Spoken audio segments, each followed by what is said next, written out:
ನಮಸ್ಕಾರ ವೀಕ್ಷಕರೇ, ವಿವಾ ನ್ಯೂಸ್ಗೆ ಸ್ವಾಗತ. ಇದು ಸುದ್ದಿಗಳ ಡಬ್ಬಿ. ಚಿಕ್ಕನಾಯಕನಹಳ್ಳಿ ತಾಲೂಕಿನ ಆಶ್ರಿಹಾಳ ಗ್ರಾಮದಲ್ಲಿ 17 ವರ್ಷದ ಕಾಲೇಜು ಯುವತಿಯನ್ನ ಆಕೆಯ ಸ್ನೇಹಿತರು ಸ್ನೇಹದ ನೆಪದಲ್ಲಿ ಯುವತಿಯನ್ನ ತೋಟದ ಮನೆಯಿಂದ ಆಚೆ ಕರೆಸಿಕೊಂಡು ಹಾಡಹಗಲೇ ಲೈಂಗಿಕ ದೌರ್ಜನ್ಯವೆಸಗಿದ್ದಾರೆ ಎಂದು ತಿಳಿದುಬಂದಿದೆ. ಈ ಸುದ್ದಿಯನ್ನ ತಿಳಿದ ನಂತರ ದಲಿತ ಮುಖಂಡರು ಸಿಡಿದೆದ್ದಿದ್ದಾರೆ.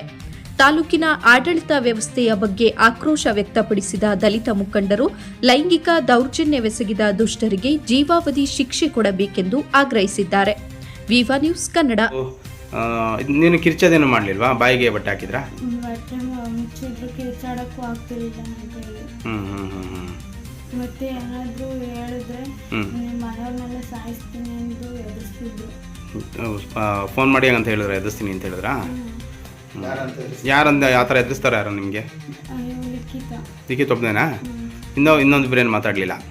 ಇನ್ನಿಬ್ರು ಮಾತಾಡೋದು. ಫಸ್ಟ್ ಇವನು ಫೋನ್ ಮಾಡಿದ್ನಲ್ಲ, ಇವನು ಎದುರಿಸ್ದ.